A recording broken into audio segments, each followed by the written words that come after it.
¿Qué pasa, Rosa? ¿Qué está escribiendo?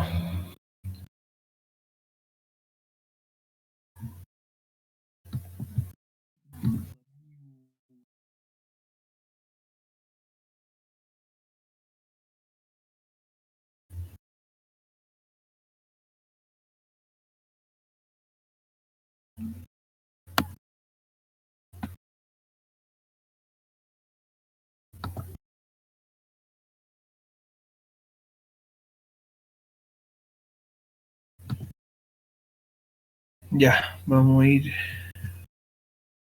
comenzando.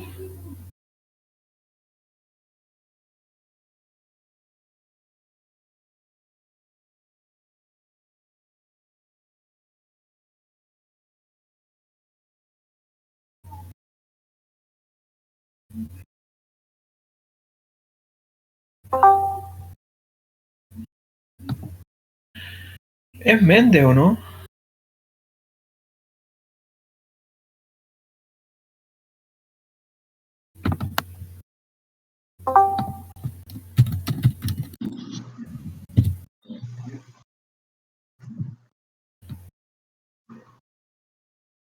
Ya. Vamos a comenzar, chiquillos. Gabriel, ¿cómo está?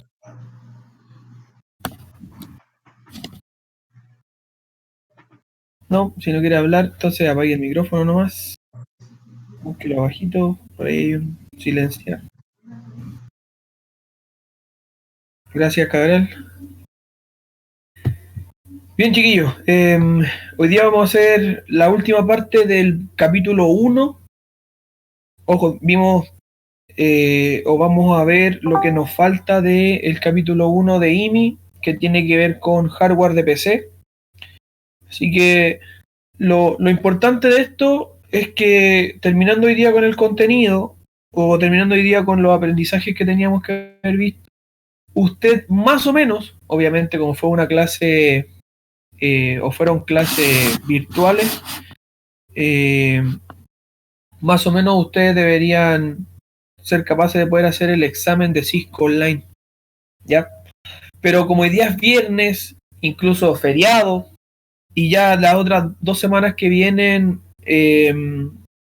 van a tener vacaciones, ¿ya? Entonces, el día 27 de abril, si es que volvemos a clase presencial o si tenemos nuevamente clases virtuales, les voy a habilitar el examen de Cisco, ¿ya? Ese va a ser el trabajo a realizar, ¿sí? Recuerden que el examen Cisco se puede hacer solo una vez. Recuerden que tienen que entrar a NetAcad para poder realizarlo, ¿ya? Recuerden también que pueden tener el material abierto, o sea, el contenido pueden tenerlo abierto, cosa que si hay alguna pregunta que no recuerdan o no manejan, pueden ir leyendo un poco el material, aprendiendo de ahí, quizás escribiendo en el cuaderno lo que no sabían y responder, un poco para que les pueda ir bien en la primera, ¿ya? Así que lo hace en su casa, aquellos que no tengan internet, no se preocupen. Si no lo hace ahora, lo podemos hacer después igual en clases.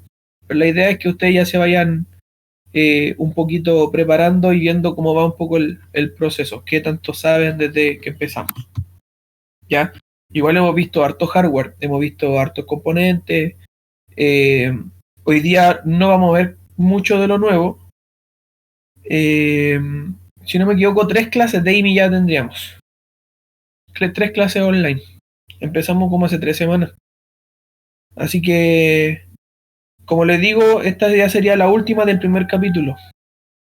Si si hay algo aún que no entienden o hay alguna parte de hardware que no cacharon cómo funcionaba, idealmente hoy día me pueden preguntar, ya profe, esta parte no lo entendí, porque hoy día lo que vamos a hacer es cómo deberíamos seleccionar un hardware para la construcción de un equipo, ya qué cosas tengo que tener en consideración para poder comprar una parte de un PC o para poder seleccionar una parte de un PC. Esa es como la parte final que tenemos que ver. ¿Ya? Entonces, es un poco de lo que ustedes ya conocen con algunos otros detallitos, características que no hemos visto, que son un poquito más en el específico. Bien, vamos a compartir la pantalla para que vayan accediendo.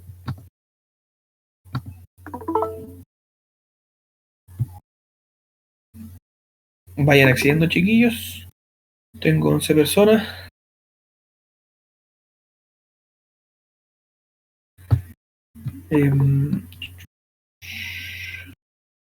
Ya somos hartos. 14. Vayan apretando en el directo, por favor, para que puedan ir viendo mi pantalla. Eso, súper bien. Y vamos a ir comenzando de inmediato. Ya, recuerden, esta es clase de IMI, así que si tiene el cuaderno a mano, vaya abriéndolo ya, vaya teniendo el lapicito también. Hasta hoy, recuerden que me tienen que mandar una foto de las clases online que hemos tenido.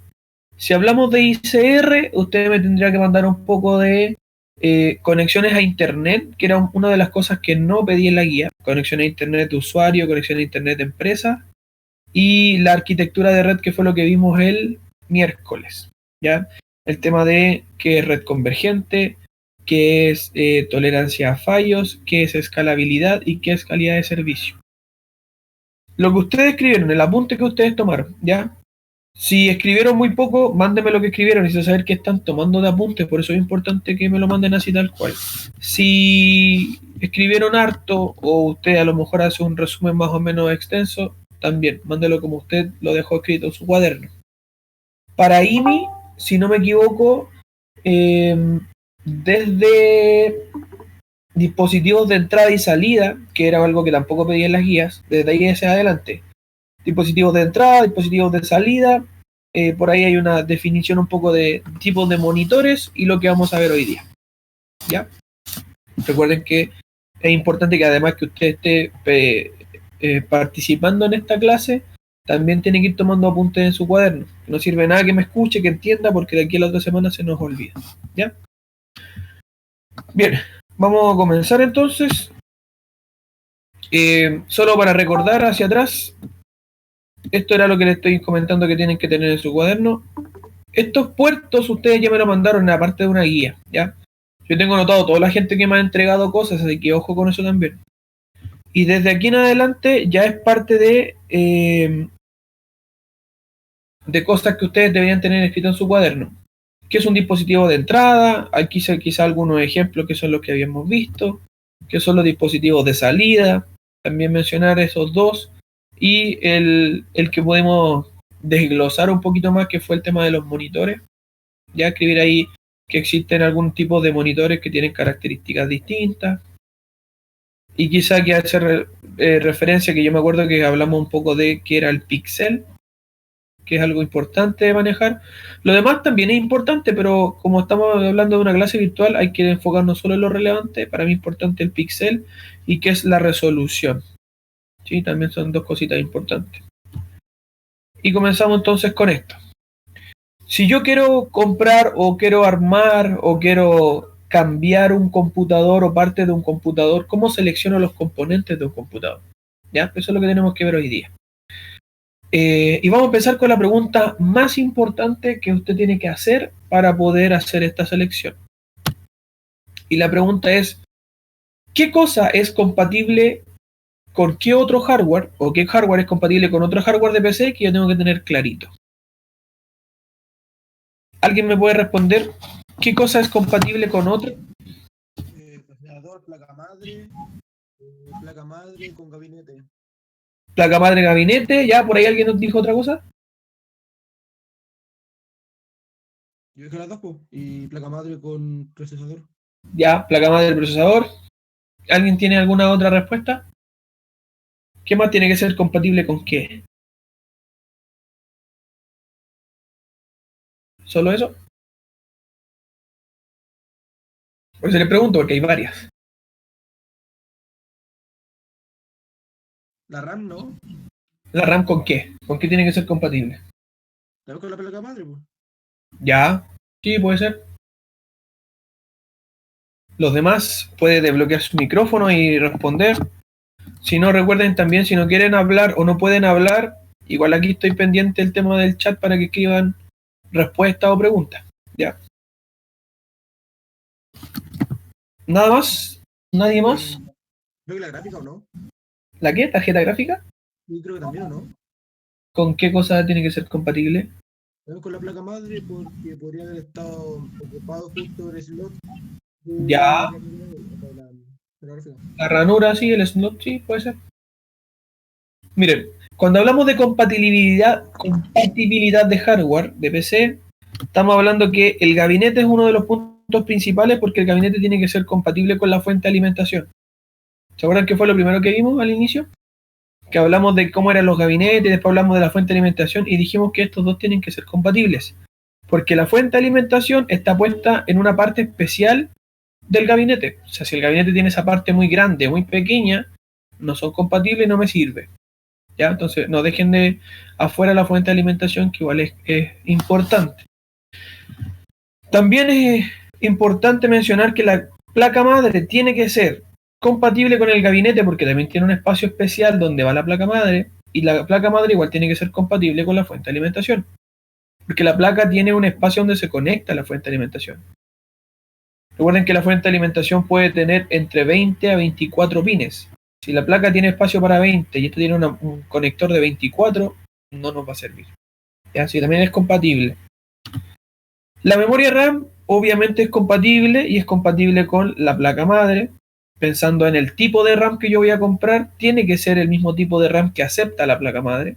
Así que también hablamos de compatibilidad ahí.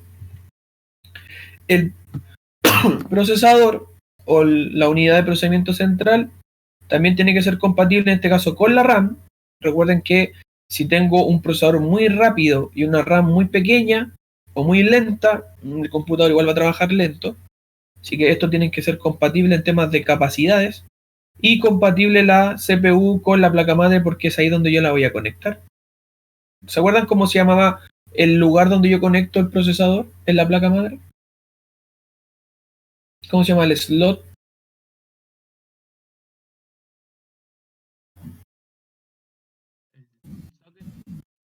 Muy bien, socket.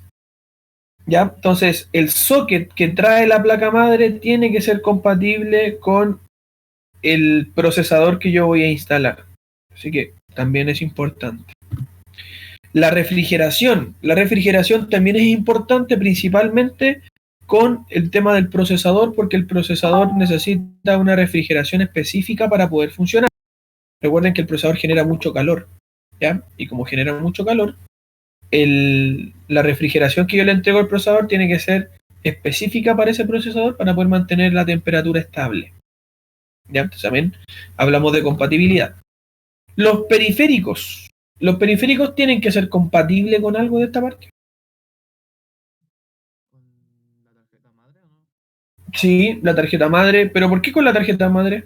Porque iban conectados algunos. Muy bien, exacto. Los periféricos se conectan a la placa, ¿cierto? A la tarjeta madre.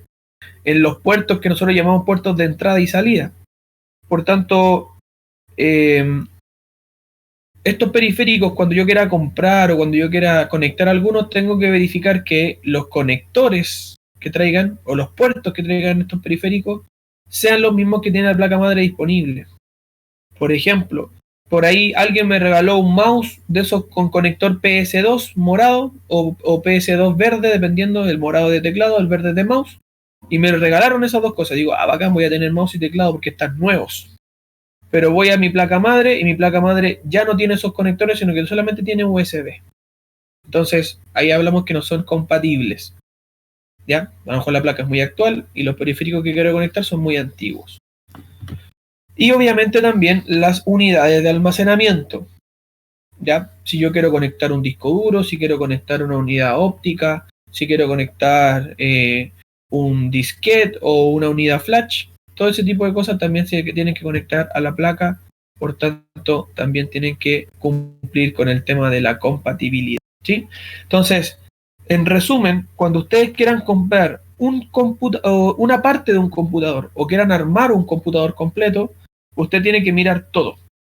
Todo tiene que ser compatible con todo. Algunos más que otros, pensando que si lo vemos de esta manera, la refrigeración va conectada a la placa, la RAM va conectada a la placa, el almacenamiento también va conectado a la placa, al igual que los periféricos, al igual que la CPU, ¿sí? La fuente de alimentación también se conecta acá, y el gabinete también tiene que darle espacio a la placa para conectar. Por tanto, este es el hardware más importante de compatibilidad. ¿Ya? Hay que tener ojo entonces acá. Usted lo primero que hace es mirar la placa y la placa te va a ir diciendo qué puedes conectar o con qué es compatible. Así que si tuviéramos que resumir, la placa madre entonces es la más importante, es lo que usted más tiene que mirar para poder elegir algún tipo de hardware que vaya conectado al computador que usted quiere o armar o cambiar quizá alguna parte. ¿Ya? Así que la placa es relevante. Hablemos un poco de las características de los procesadores de la CPU. Cosa que ustedes ya saben, los procesadores tienen multicore, o sea, pueden tener varios cores, varios núcleos, ¿sí? Y esos núcleos, todos ellos van a utilizar la memoria RAM que tenemos, ¿cierto? Pero sí sé que comparten la memoria RAM. O sea, si yo tengo 4 núcleos y tengo una memoria RAM chiquitita, los 4 núcleos van a ocupar, podríamos decir, 500 megas de cada una de las RAM. Si yo tengo 2 GB, por ejemplo, en RAM, ocupo 500 de cada una. Es muy poco, entonces hay que aumentar RAM. A eso va un poco referido a la primera parte. Los procesadores pueden ser también de tipo LGA o PGA, que lo habíamos mencionado también. Pueden ser de tipo liso o pueden ser con pines. ¿Sí? También tengo que saber cuál de los dos voy a elegir dependiendo de la placa con cuál es compatible está aceptando. Los procesadores también tienen memorias caché, que también nosotros vimos algo de la memoria caché. ¿Qué era la memoria caché? ¿Alguien me puede decir? ¿O qué función cumplía?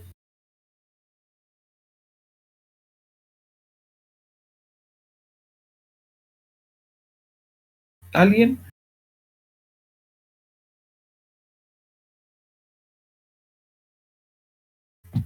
¿No? ¿Nadie se acuerda qué es la memoria caché?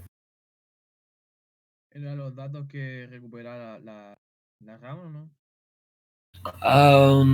¿Era como una RAM estática o no? Ya, es una RAM estática, perfecto. Ahí estamos súper bien, pero ¿qué hace? ¿Alguien que ayude al compañero? Era como un acceso como a las cosas que ya estaban en los datos. ¿Tiene que almacenar los datos más frecuentes utilizados o no? Sí, sí, una mezcla de las dos cosas que están mencionando. La memoria caché es una memoria RAM, pero estática, como bien lo mencionaron, y la memoria caché lo que hace es guardar las instrucciones más utilizadas por el procesador.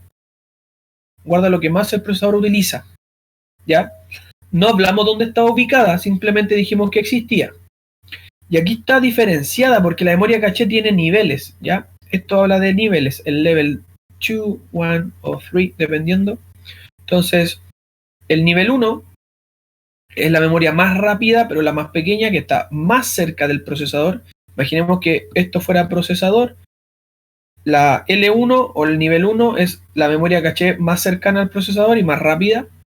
Si el procesador no encontró lo que tiene que encontrar en la L1, va a pasar a la L2 o al nivel 2, que también es una memoria un poquito más grande, pero más lenta. Entonces ahí va siendo un poco la diferencia. Esta es chiquitita pero rápida, esa es un poco más grande pero es más lenta. Si tampoco encuentra la instrucción acá, va a pasar al nivel 3 o al L3, donde acá esta memoria es mucho más grande, pero también es mucho más lenta. Pero todas ellas son más rápidas que la memoria RAM. ¿Ya? Porque todas son memorias caché y todas son más rápidas que la RAM. Pero si tuviéramos que subdividir las memorias caché, tenemos diferentes niveles. El 1 más rápido, más cercano. El 2 es medianamente rápido, no está tan cercano. Y el 3 es un poquito más lento y está más lejos. ¿Ya? Si yo tengo varios cores o varios núcleos, cada núcleo trae su propia L1 y L2. Cada uno trae su propia memoria caché incorporada. ¿Ya? Entonces, un núcleo dice, oye, voy a buscar algo en la L1, no lo encontré, en la L2 aquí está, qué sé yo. ¿Sí? Pero cuando hablamos del L3, el L3 es una memoria grande que la comparten todos los multinúcleos o los núcleos que tiene el procesador. Entonces, ninguno tiene una L3 especial para ello, sino que todos tendrían que llegar a la L3 si hay varios núcleos para preguntar si aquí está la instrucción. Si no está la instrucción ahí, ya salimos del procesador y nos vamos a la memoria RAM para preguntar, RAM, oye, ¿sabéis que tengo que hacer tal cosa? Y la RAM lo guarda. ¿Se entiende? lo que ustedes ya sabían de memoria caché está muy bien, está perfecto, guarda las instrucciones más comunes, pero acá simplemente lo que hicimos es explicar que también existen niveles de memorias caché. ¿Ya? Hay algunas más importantes que otras, más rápidas que otras, simplemente eso.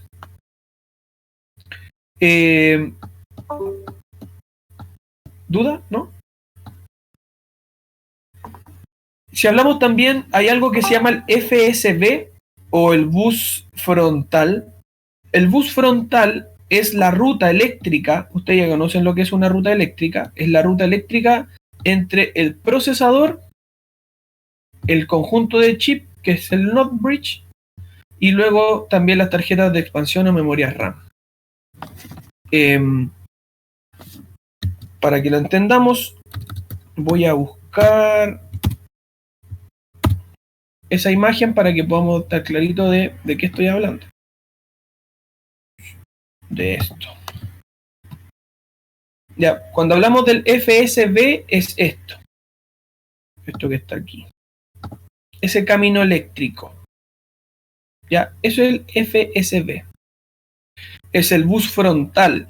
Es la ruta eléctrica desde el procesador hasta el puente norte, que hace llegar también a la memoria RAM y en este caso a la tarjeta gráfica, que finalmente son los puertos de expansión. ¿Ya? Entonces, a eso se le llama el FSB. ¿Sí? ¿Por qué es importante esto? Porque mientras más grueso es el FSB, más datos pueden viajar por ahí y más rápido también yo puedo llegar, o más datos puedo mandar a la memoria RAM o puedo mandar a la tarjeta de video. ¿Ya? Entonces, por eso es importante mencionar ese componente. ¿Sí? Entonces dice que es la ruta entre el procesador, el NOR bridge y la tarjeta de expansión y RAM. En este caso, cuando hablamos de tarjeta de expansión, estamos hablando de la tarjeta de video. Ahí donde va conectada la tarjeta de video, la tarjeta de expansión. Y por último, tenemos también una característica importante del procesador, que es si compro un procesador de 32 o compro un procesador de 64 bits. Creo que esto incluso lo expliqué en clases presenciales, que dijimos que los procesadores podían trabajar con 32 o 64 bits. Si trabajaba con 32, tomaba 32 bits y los ejecutaba. Si trabajaba con 64, toma el doble de lo que antes hacía en el mismo tiempo y lo ejecuta, o sea, es más rápido. ¿Ya? Entonces puedo tener cualquiera de los dos. Obviamente ese es el actual y ese es el más antiguo. Sí, pero usted podría encontrarse con cualquiera de los dos, quizá en algún tipo de soporte o reparación de computador. También por último, les dejo acá cuáles son las dos marcas más conocidas. No quiere decir que sean la única, sino que también tenemos más marcas que esta, pero estas son las dos marcas más conocidas hoy día en el mercado. Procesadores de marca Intel o procesadores de marca AMD. ¿Duda?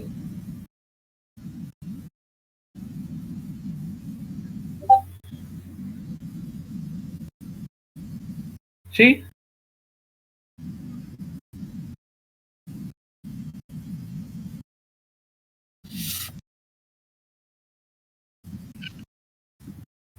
No te entendí la última parte de nuevo.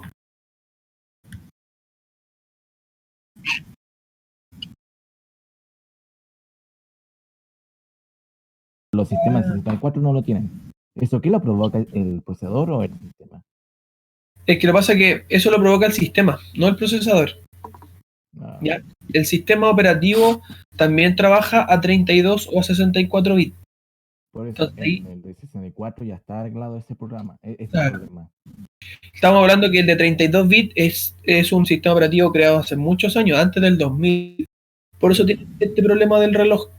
Pero el de 64 no, ya está actualizado, pero es parte del sistema operativo. Aquí no hablamos del procesador en ese sentido. Okay. ¿Ya? Así que no es algo de que tengamos que tener en cuenta por el tema del procesador.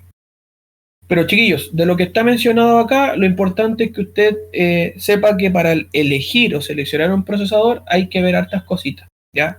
Hay que saber cuántos cores a lo mejor viene el procesador, si es de tipo LGA o PGA, cuánto en las memorias caché tiene, porque esto puede variar desde 2 megabytes hasta 64 megabytes. Entonces, igual es importante saber aquí cuántos megas, porque no pasa de los megas, cuántos megabytes trae mi procesador. Qué tan ancho es el bus frontal, también es algo que habría que saber, y si trabaja de 32 o 64 bits. Finalmente, también puede ser o elijo qué marca, la AMD o la Intel. ¿Ya? Entonces, eso es importante como característica del procesador cuando yo lo tengo que elegir. Cuando hablamos de la memoria RAM,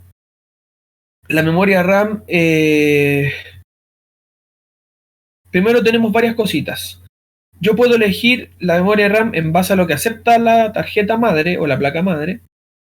Y la memoria RAM tiene diferentes tipos de memoria, ya que son las que están mencionadas en esta tabla. Desde las más antiguas, que son las SDRAM que están acá arriba, y luego ya pasamos a las memorias RAM más actuales, que son las DDR, ¿ya?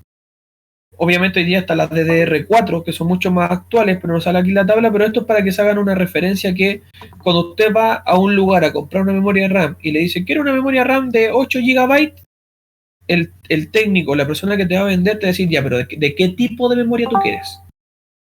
Y eso es una información importante que ustedes tienen que entregar.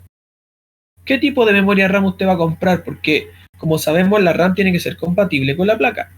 Y a lo mejor la placa dice, yo acepto memoria RAM de esa y de esa. Y a usted le vendieron esta de acá abajo. Eso quiere decir que no va a funcionar en su computador. Entonces, hay que saber el tipo de memoria que acepta la placa madre para yo poder ir a comprar o ir a seleccionarla. ¿Ya? ¿Qué cosa es importante acá en la tabla? Además del tipo de memoria, lo importante es esto que está acá abajo, que es la velocidad. Ya que hablamos de velocidad en frecuencia, en hertz. ¿Ya? Si se dan cuenta, las más antiguas trabajaban a una velocidad de 100 MHz y no sé si tan actuales, pero las más actuales de esta tabla trabajan a 2133 MHz. O sea, estamos hablando que esta memoria es mucho más rápida que esa de ahí arriba. Y no estoy hablando de megas, no estoy hablando de bytes. Puede ser que esta sea de 4 GB y esta también de 4 GB. Pero esta tiene mejor velocidad de transmisión. O sea, cuando el procesador le manda cosas, la memoria RAM guarda más rápido.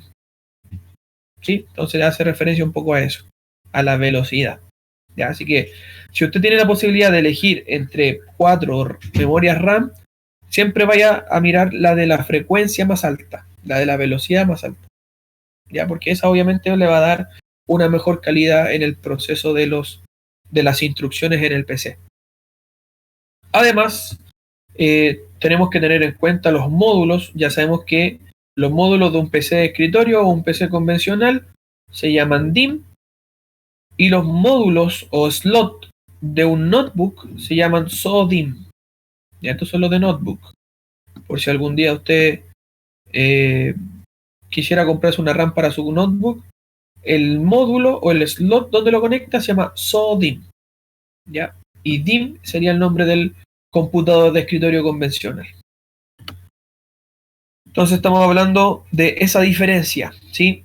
Esta sería un slot DIMM bastante grande y esto sería un slot de tipo SODIMM, que son mucho más chiquititas. Yo creo que son casi la mitad en el tamaño, ¿ya? Esta es un poquito más grande que la mitad de esta memoria RAM que yo puedo poner acá. Entonces, para memoria RAM quizás no hay mucho que pensar, pensando un poco en el procesador, que nos dimos cuenta que el procesador tiene muchas características. La memoria RAM es importante verificar el tipo de memoria RAM y la velocidad. Y obviamente la capacidad, que estamos hablando ahí de almacenamiento. Pero eso es quizás más común para ustedes decir de 8 GB, de 4 GB, de 16, etc. Quizás es más común para ustedes mencionarlo. Pero cuando hablamos de frecuencia, quizás esto no se menciona mucho. La velocidad de los buses que tienen las memorias RAM. ¿Dudas hasta ahí con las RAM? ¿En qué dijo que se había que fijar? Entonces, en la memoria RAM me fijo en las dos cosas que tengo marcadas. Tipo de memoria. Cuando hablo de tipo es como el modelo, ¿ya? El modelo de la memoria RAM que puede aceptar mi placa. Y la frecuencia, o como dice ahí, bus en la parte delantera, que era lo que mencionaba el FSB. Esto es lo mismo que el FSB del procesador. Ese FSB es el mismo que estoy hablando aquí, ya el frontside bus. Este también se puede visualizar en el procesador, como se puede visualizar en la memoria RAM, porque es el mismo camino. Si uno de los dos caminos es más chiquitito, obviamente va a trabajar más lento. ¿Sí? Ahí estoy hablando de la velocidad. Entonces, tipo de memoria y velocidad. Recuerden que la velocidad la medimos en Hertz, ya porque aquí estamos hablando de frecuencia. Próximo. Selección de discos duros. Primero, antes de seleccionar un disco, aquí nos menciona un poco de cuáles son los signos o cuáles son las fallas más comunes que usted puede encontrar en un disco para decir, este disco ya está fallando, hay que cambiarlo. Lo más comunes es que tenga ruidos inusuales. Y aquí hay que tener ojo con esto porque hoy día usted si escucha su computador, o en mi computador dentro del gabinete suena súper feo. A lo mejor lo que suena no es el disco. A lo mejor lo que suena es el giro del ventilador, por ejemplo. Y quizás está tocando con algún cable y suena mal, suena feo. ¿Ya? Entonces hay que tener ojo con el tema del ruido del disco duro, ¿sí? Cuando usted pueda abrir el computador, si lo tiene funcionando, le saca una tapa y lo tiene funcionando, escuche un poquito cómo suena el disco. Como estos discos, estoy pensando en el disco antiguo, ¿cierto? El HDD, como estos discos son discos que giran, ¿sí? Que son platos que giran todo el rato, a veces cuando giran mal porque están medio sueltos, ya no funcionan bien, suenan. A eso se le llaman los ruidos inusuales. La otra opción de que el disco esté funcionando mal es cuando te empiezan a entregar mensajes de error el sistema. Usted quiere abrir un archivo y el archivo dice no, el archivo no se puede abrir. O quiere, no sé, estar trabajando en el computador y de un momento a otro el computador sale algún tipo de mensaje, falló el sistema. Quiere decir que me está dando mensajes de error y lo más probable es que esos mensajes de error puedan ser del disco duro, que a lo mejor hay algunos archivos que no se guardaron bien, o algunos archivos que no se pueden abrir. Ya hay partes del disco duro que ya no funcionan bien, por eso no los guarda bien, ¿sí? Y la tercera, y quizá más fácil de darnos cuenta que el disco está malo, es cuando la aplicación no carga o cuando me sale datos corruptos. Los datos corruptos es cuando el dato está dañado. Ya cuando yo guardé algo y se guardó mal. Y hay que tener ojo porque a veces usted pone guardar, imaginemos un Word, ponen guardar como guardaron el archivo y dice dato corrupto. O cuando lo quieren abrir después, no me deja abrir el archivo, es porque el disco duro lo guardó mal. Y si ya lo está guardando mal, quiere decir que el disco no está funcionando bien. Hay que cambiarlo. ¿Ya? Cuando ya me di cuenta que el disco duro no funciona, ¿cierto? Voy a pasar a esta parte, que es ¿qué opciones tengo para cambiar? Me puedo comprar un disco de estado sólido, que recuerden que su sigla es la SSD, ¿sí? El Drive State Solid. Puede ser una unidad óptica. A lo mejor lo que yo necesito es cambiar, no sé, la unidad óptica, el lector. Ahí ustedes saben que tenemos diferentes tipos de unidades. Puede ser un CD, puede ser un DVD o puede ser hoy día un Blu-ray. Puede ser una unidad de almacenamiento externo o un disco duro externo, también puede ser una opción. Puedo cambiar por otro disco duro, otro tipo de disco duro, o sea, otro disco duro del mismo estilo, un HDD. O finalmente, antiguamente se podía ocupar un disco flexible conocido como un disquete. Ya, pero como dice ahí, está obsoleto. Hoy día nadie pondría un disquete. Disquete. Sí, eso ya no va. Entonces, chao. Pero sí, estas serían las opciones que ustedes pueden elegir. Incluso yo diría que la unidad óptica igual ya la están dejando un poquito de lado. No está obsoleta todavía, pero ya no se ocupa mucho. Pero sí el disco de estado sólido, sí aún el disco magnético y también el disco externo. Ya, esas son nuestras opciones. Tengo que fijarme en qué conectores puedo utilizar. Ya recuerden que tenemos dos tipos de conectores. Está el conector PATA, ya que nosotros también le llamamos EIDE.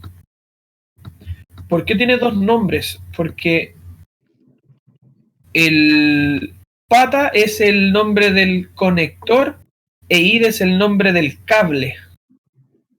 Entonces yo, para no hacer diferencia, si usted me dice, profe, páseme el cable EIDE o el cable PATA, yo igual voy a entender. Entonces no hay para qué complicarnos. Si usted habla de PATA o de EIDE, para mí es lo mismo, sabiendo que uno es conector y el otro es cable, pero no importa. Ya se entiende que estamos hablando de lo mismo. En cambio acá, el SATA es el nombre del conector y del cable, así que por eso no tiene un nombre diferente. Recuerden que este es el conector o cable antiguo, este es el más nuevo, ¿ya? Este es el que hoy día se utiliza. Si es un conector de 40 pines, o sea, si estamos hablando de que el cable solo trae 40 pines, era ese, no sé si se acuerdan del dibujo que venía el conector aquí con todos sus pines, son 40 aquí, y luego viene el cable y al otro extremo está el otro conector. Ese trae 40 pines, o sea, se está refiriendo a que aquí hay 40, y aquí está la placa madre, aquí está la placa madre. Si fuera de 80 pines, lo que me está diciendo es que trae su conector, ¿cierto? Y luego acá al medio trae otro conector, y luego acá viene el conector que va a la placa. ¿Se acuerdan de esa imagen? Aquí están los pines de cada uno. Ese cable de tipo EIDE es el que trae 80 pines, porque trae 40 para conectar algo, 40 para conectar otra cosa, y esto va a la placa madre. ¿Ya? Entonces por eso dice ahí de 40 pines o de 80 pines.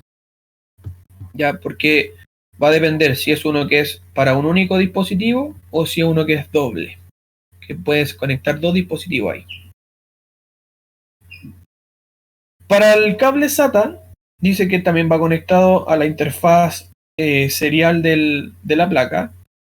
Dice que es mayor la transferencia que tiene del PATA, por eso es más nuevo, porque la velocidad de transferencia de datos es mayor, es más rápida. El cable también es más pequeño. ¿Se acuerdan que yo les mencioné que el cable SATA es chiquitito, delgadito? Mucho más pequeño, por tanto el aire que fluye dentro del gabinete es mejor.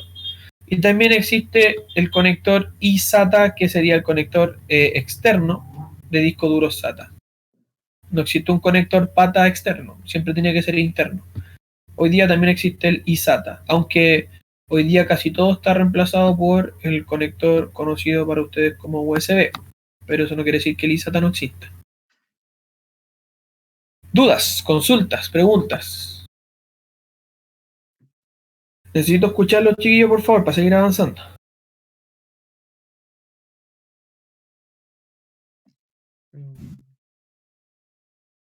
¿Ninguna?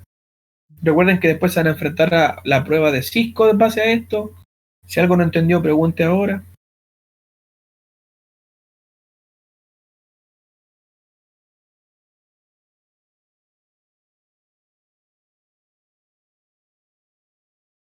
¿No? ¿Nada?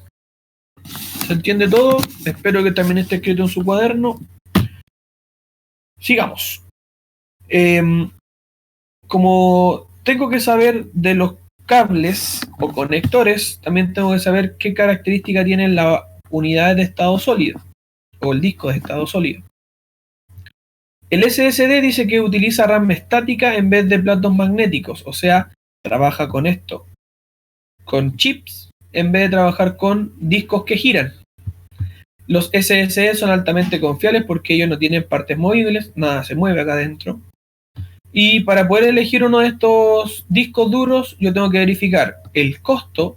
¿Y por qué aquí hace referencia al costo? Porque los SSD son los discos ya más costosos que existen. Por eso habla de costos. Porque usted puede decir, si este es el mejor, me compro un SSD. El problema es que si no tienen la plata, hasta ahí nomás llegamos, porque son costosos, ¿ya? Si me voy a comprar un SSD, ¿va a ser un disco que va a ir interno o va a ser un disco que va a ir externo? También tengo que pensarlo. ¿Dónde lo voy a poner? Si tengo espacio en el gabinete para poner un disco duro. También es importante saber si es que hay espacios.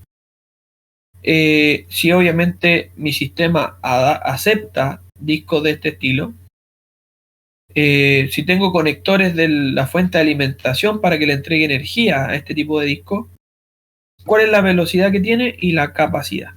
¿Ya? Recuerden que velocidad, estamos hablando de hertz, y capacidad, estamos hablando de bytes.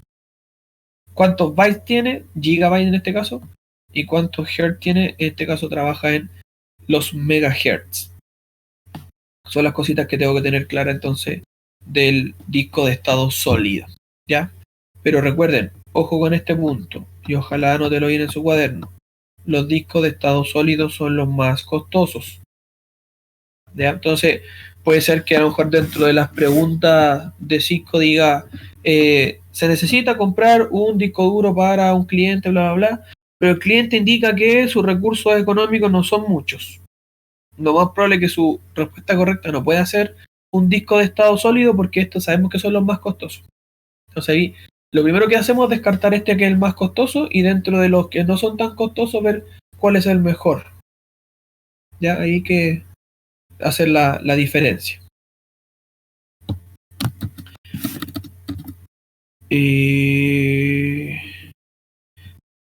Almacenan datos utilizando frecuentemente. Almacenan datos utilizados frecuentemente. Eso estamos hablando de la memoria caché, ¿cierto? Sí. Sí, sé que hace rato lo dijiste, pues, pero se me había olvidado revisar. Pero sí, eso era lo de la memoria caché, está súper bien. ¿Ya? Jorge Manrique, no sé lo que diga presente todavía. Ojalá mejor participe de la clase. Ya, somos... ¿Cuántos están? 21, así que de las 20 personas, 21 personas que están mirando esto, recuerden, escriban acá o active su micrófono para que pueda consultar, o por último ir respondiendo. Otras cosas que también podemos tomar en consideración son los lectores de medios. Los lectores de medios son hoy día los que nos permiten leer y escribir diferentes tipos de tarjetas. Ya, aquí está la palabra clave. Tarjetas que obviamente usted puede tener en su cámara digital, en el reproductor, el teléfono smartphone, etc. ¿Ya? ¿Qué tipo de tarjetas podemos encontrar? SD, micro SD, compact flash, memory stick. De las dos de abajo ya no son tan utilizadas. Estas eran marcas propias y eran muy grandes. ¿Ya? Hoy día lo que más se ocupa es una SD o una micro SD sobre todo. ¿Sí? Ustedes también pueden comprar lectores que van conectados a la placa madre para que su computador pueda tener la posibilidad de poder leer este tipo de tarjetas. ¿Qué hay que tener en consideración para seleccionarla? Si la tarjeta va a ir interno o externo, el tipo de conector que utiliza, a eso estamos hablando aquí, como hay diferentes tarjetas, puede ser conectores distintos, y también el tipo de tarjeta de medio soportada. ¿Ya? Entonces, si usted quiere comprar en algún momento algún tipo de lector de medios para que lea alguna de estas tarjetas, fíjense que sea el lector para la tarjeta necesaria. Hoy día los notebooks traen estos tipos de lectores. Los computadores también, pero no sé si eran tan utilizados. Yo he visto varios computadores que traían el lector, pero no sé si lo ocupaban tanto. Si quieren seleccionar una unidad óptica, primero es importante decir que la unidad óptica es un láser, si no sabía, es un láser que hace la lectura y la escritura de datos en medios ópticos, ya en discos. Podemos encontrar CD-ROM. Recuerdan que yo le hablaba de lo que era la ROM. ¿Qué era la ROM?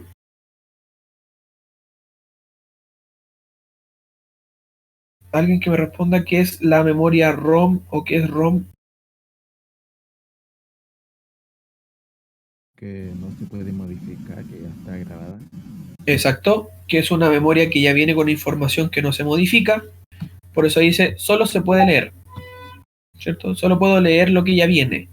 Pero si es un RW, o sea, es un read, yo puedo leerlo, y es un write, y puedo escribir. Son los discos que uno puede grabar o regrabar. ¿Ya? Estos son los discos regrabables. Yo me compraba un CD-ROM, le guardaba información, no sé, música, y ahí quedaba para siempre. En cambio, si me compraba un CD que era un CD-RW, eran de estos discos regrabables. Yo grababa algo y después podía borrar y grabar otra cosa si quería. Esa es la diferencia. Lo mismo para los DVD, y hoy día los Blu-ray también traen esas capacidades. Ya, lo importante es que usted sepa que dentro de la unidad de óptica tenemos el CD, que ya está obsoleto, diría yo, tenemos el DVD y el Blu-ray, ¿sí? Con opciones de solo escritura, opciones de, con opciones de solo lectura o opciones de lectura y escritura, ¿sí? O regrabables, que será el término que se ocupaba antes.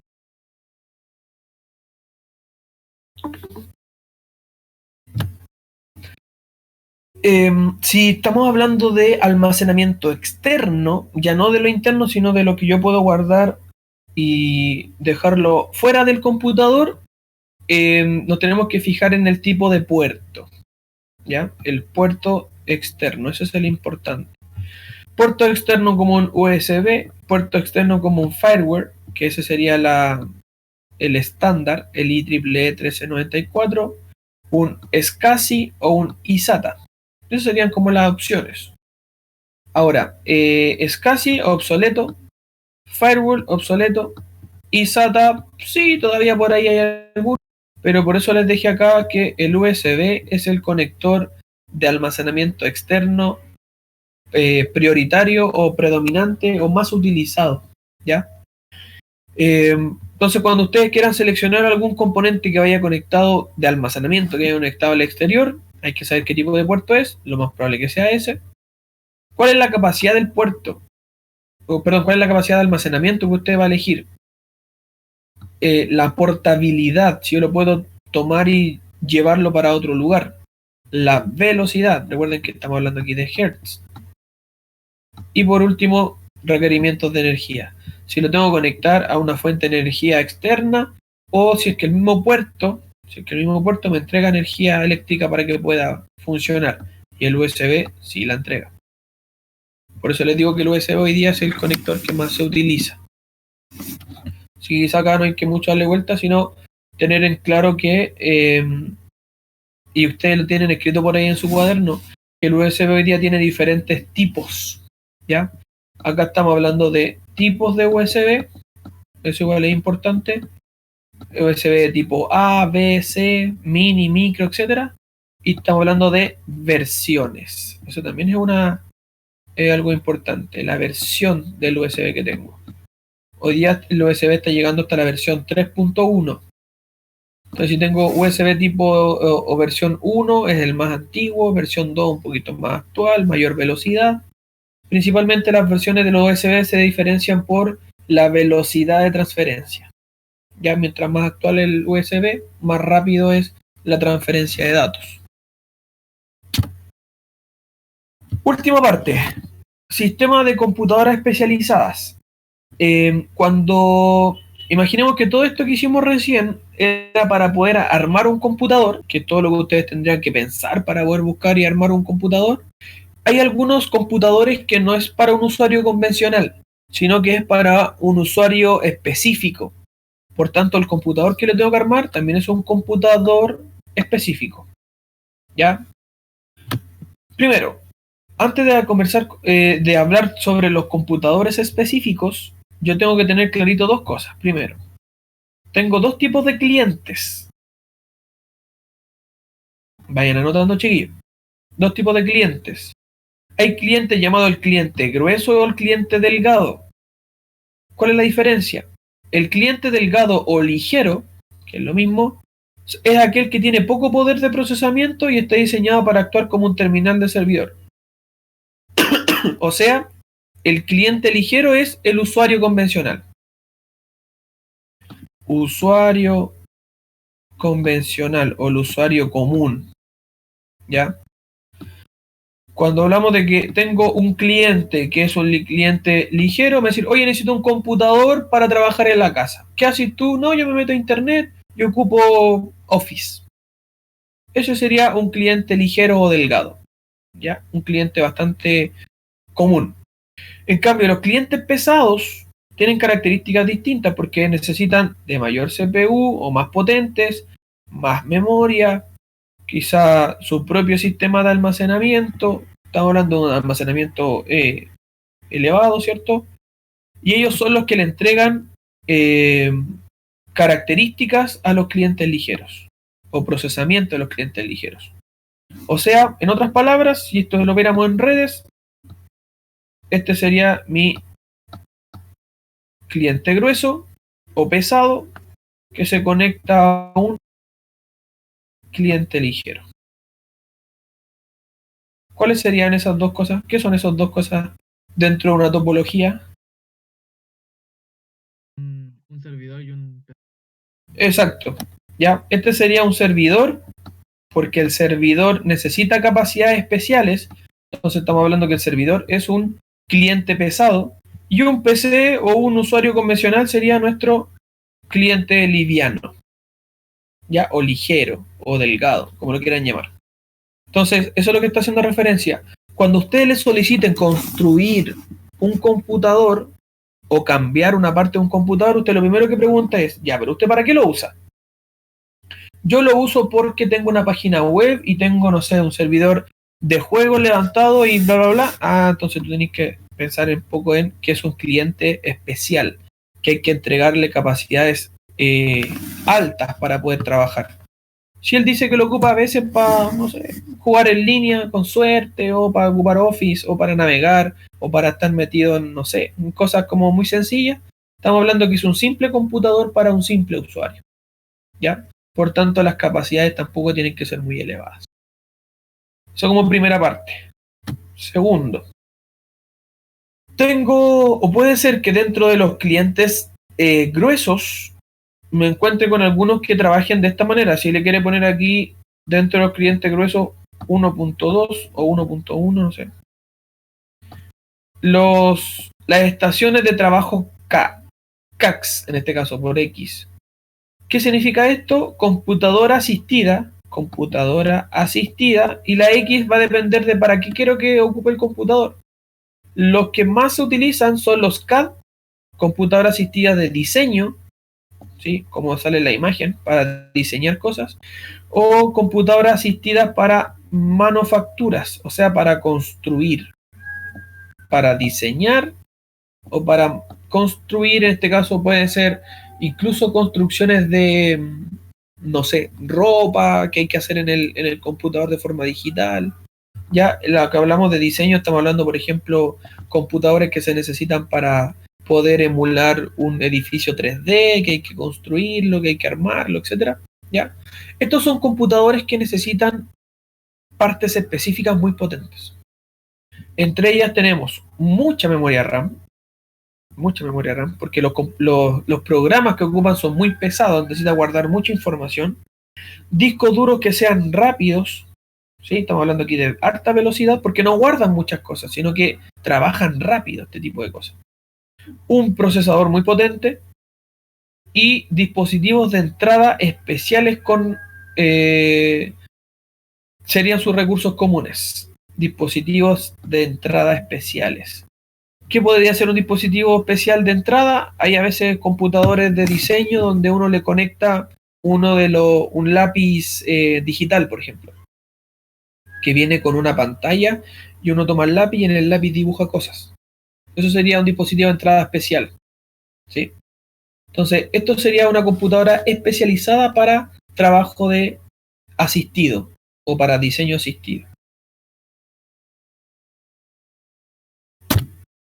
También existen computadores especiales o específicos para el trabajo de audio y video, para edición de audio y edición de video. Por ejemplo, hoy día los youtubers, cuando hacen su propio video y lo van subiendo a YouTube, ellos necesitan tener un computador también específico como este, porque ellos necesitan trabajar el tema del audio, necesitan editar mucho el tema del video, o estamos hablando, por ejemplo, cuando hay los artistas generan algún tipo de video musical, también hay gente que trabaja en computadores muy potentes donde tienen que hacer la edición de audio y video para que quede perfecto, ¿ya? Esos computadores incluyen mucha cantidad de RAM también, ¿ya? Discos duros rápidos, potente CPU, o sea, parecido al anterior, pero este también trabaja con tarjetas adaptadoras especiales. Esa sería su característica principal. ¿Por qué razón? Porque a lo mejor esa tarjeta adaptadora es de audio, pero no es un cualquier audio, sino que a lo mejor es un audio específico, importante, un 9.1, y también trabaja con tarjetas adaptadoras de video, ¿ya? Quizás trabaja con una tarjeta de video súper potente, con alta capacidad y velocidad, ¿sí? Por ejemplo, para capturar audio y video también puede ser. A lo mejor ahí le conectan a una cámara para poder capturar video, o le conectan algún tipo de hardware de captura de audio para poder escuchar, micrófono, ese tipo de cosas. ¿Ya? Entonces, también es importante acá mencionar que hay computadores que sirven para hacer este tipo de trabajo, y aquí lo importante es esto, ¿ya? Harta RAM, disco rápido, una CPU potente, pero tarjetas de expansión o tarjetas adaptadoras de audio y video. ¿Dudas? No. Una memoria de solo lectura. ROM. Ya, muy bien. Hace rato dijimos eso, pero sí, está bien. También tenemos estaciones que se llaman de virtualización. No sé si han escuchado este término. ¿Alguien sabe lo que es un computador que hace virtualización?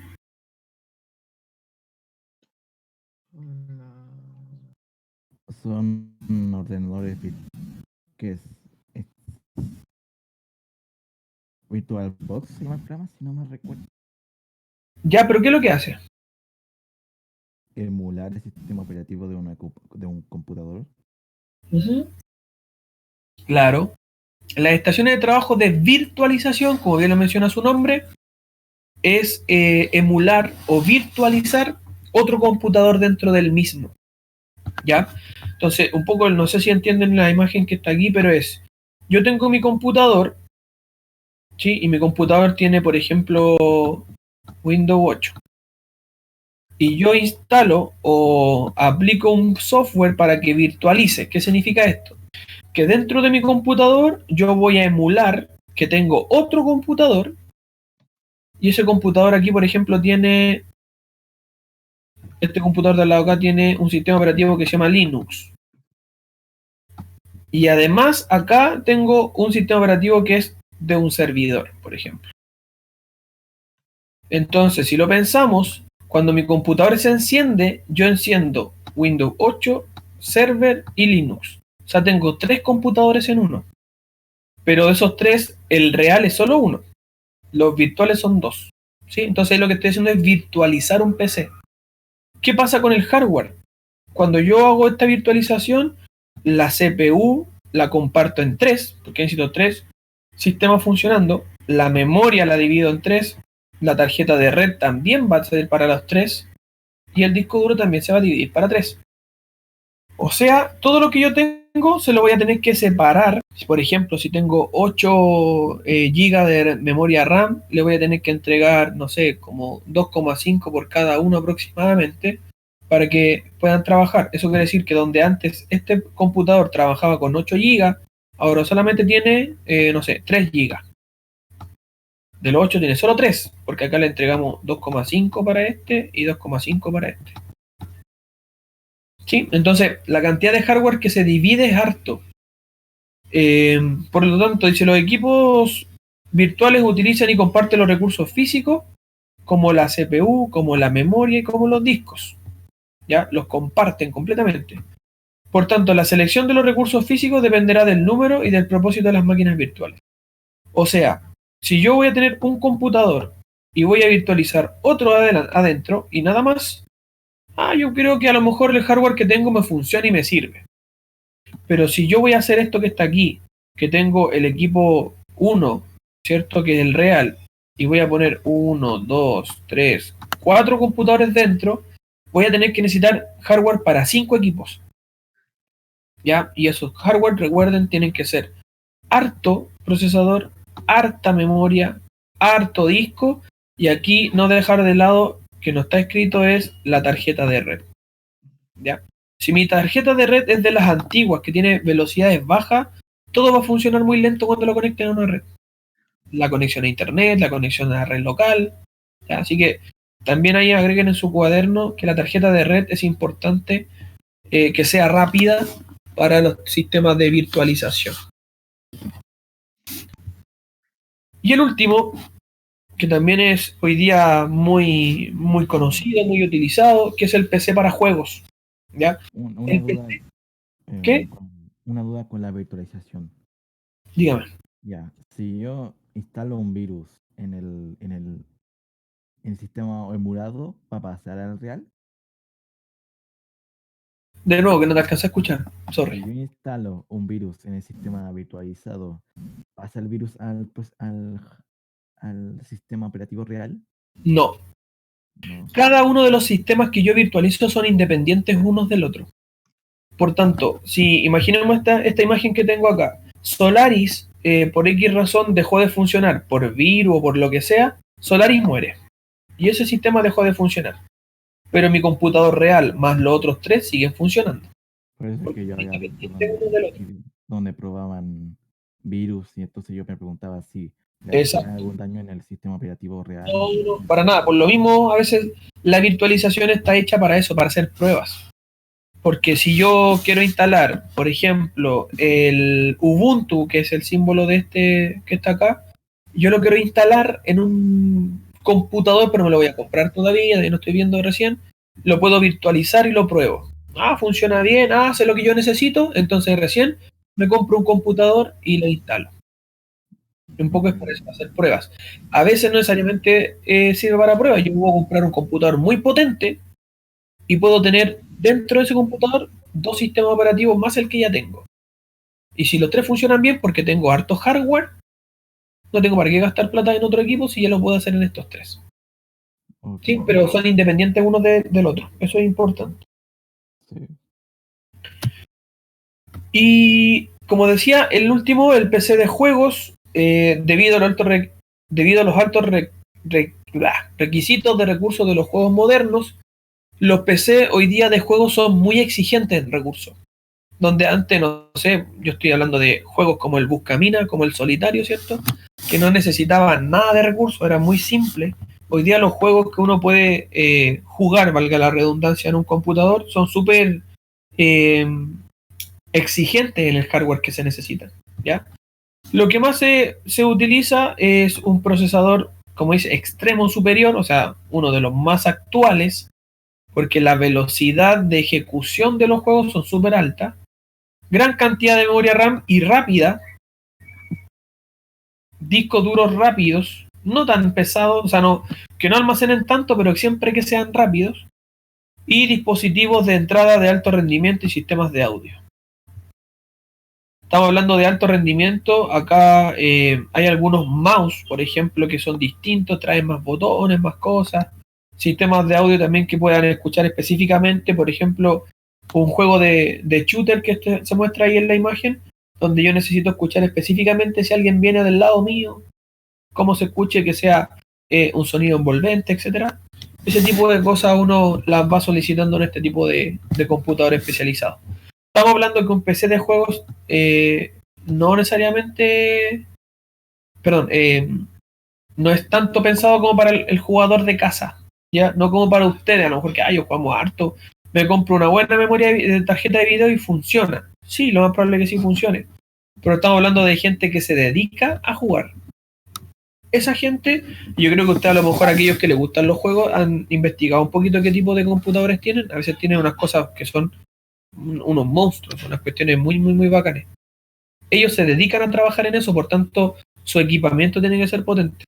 No tanto el que lo ocupa como hobby, ¿ya? Aquí estamos hablando que esto es de trabajo, ¿sí? No de hobby. ¿Ok? Ah, y se me olvidaba este último. El PC de Home Cinema o el PC Home Theater es el computador que uno utiliza hoy día para poder reproducir videos, reproducir televisión, reproducir películas. Ya, es un computador pero que está pensado para la entretención como si fuera cine. Dice que estos equipos deben ser capaces de reproducir varios formatos de medios, o sea, desde una tarjeta, desde un disco duro externo, desde un Blu-ray, tienen que estar preparados para poder leer cualquier medio, a eso va, y en algunos casos recibir señales de televisión. Uno también se puede comprar una tarjeta de video y la tarjeta de video al momento de conectarla al computador viene con una antena que puede recepcionar señales de televisión, digital sobre todo. ¿Qué necesitan? Procesador potente, memoria rápida, disco duro grande. Fíjense la diferencia con este. Es el único que solicita discos duros grandes. El otro solicitaba discos duros rápidos. ¿Por qué razón? Porque acá nosotros almacenamos mucho. Más que la velocidad, acá necesitamos la cantidad. A lo mejor yo tengo aquí películas que pesan mucho porque tienen muy, muy, muy buena calidad. Entonces, para eso necesito discos grandes que almacenen todo eso que yo quiero guardar. ¿Ya? Una tarjeta de red rápida, porque a lo mejor, no sé, estoy pensando que el computador lo conecto a Netflix y quiero ver una película. Necesito tener una conexión a internet rápida o una conexión de red rápida. Y alguna tarjeta de video con una entrada de televisión también puede ser. O una tarjeta de video de alta calidad para poder mostrar también alta calidad en la televisión o el lugar donde se vaya a proyectar. Ese sería el PC de Home Cinema. O aquí está escrito en inglés el Home Theater PC. ¿Sí?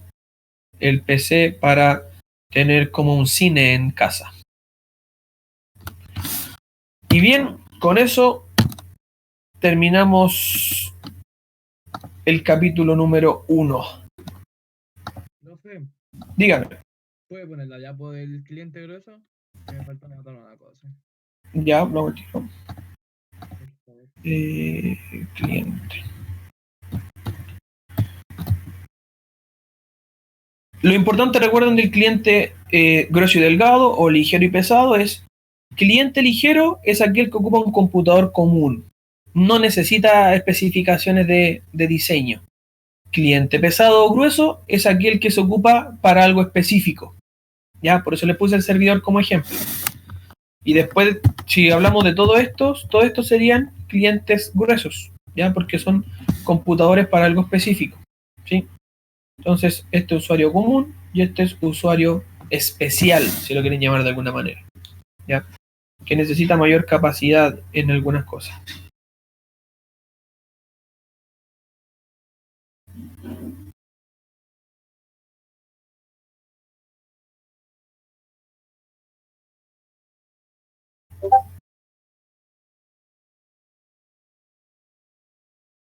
¿Alguien más tiene alguna otra duda, chiquillos?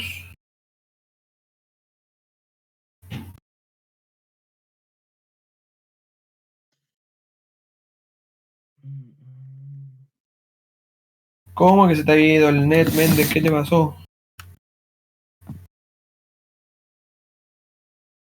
Estábamos terminando ya los computadores especializados, donde está puesto ahí la imagen.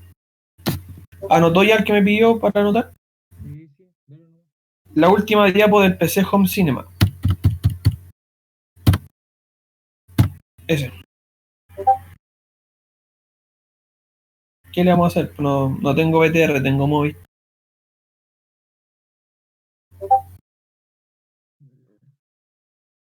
Ah, el gamer era justo este, el anterior. Así que ese era el último, el que está ahí, así que anote. El Home Cinema o Home Theater PC.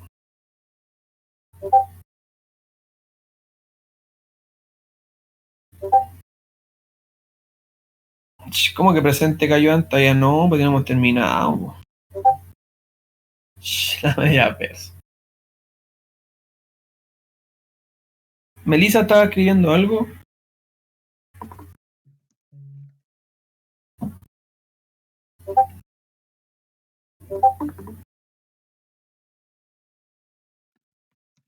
Ya, ¿para qué quería Home Cinema? Cristian creo que era, ¿está listo?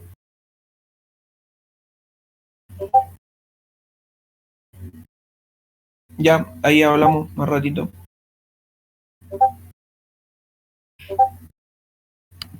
Ya. ¿Los demás, alguna duda, chiquillos? ¿Algo más para ir finalizando?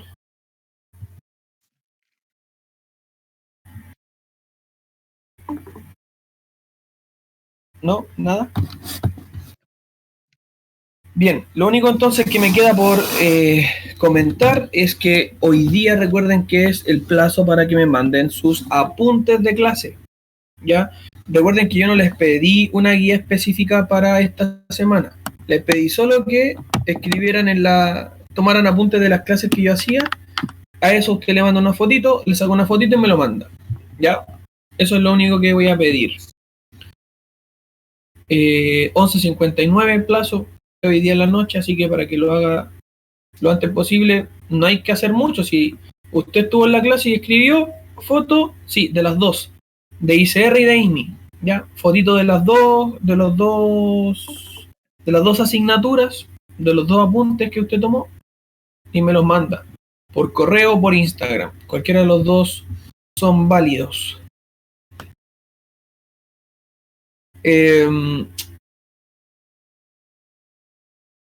Sí, ya había mencionado Jesús el tema de desde cuándo.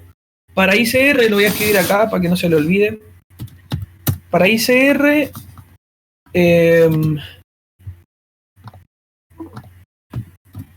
necesito que desde conexiones a internet, ya, desde conexión a internet hacia adelante. Y en IMI me tienen que mandar desde dispositivos de entrada. Desde eso, ¿ya? Para este caso, ICR, conexiones a internet. Después venía lo que vimos en la clase de hoy día. O sea, de la clase de esta semana, que era arquitectura y ese tipo de cosas. Para IMI, vimos dispositivo de entrada y salida, que fue la clase pasada, y lo que vimos recién, que es compatibilidad y selección de hardware. Ya todo lo que vimos hoy día.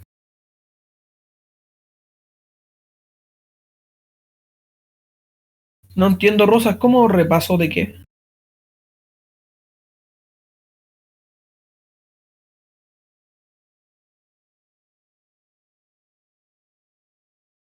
Ah, ya.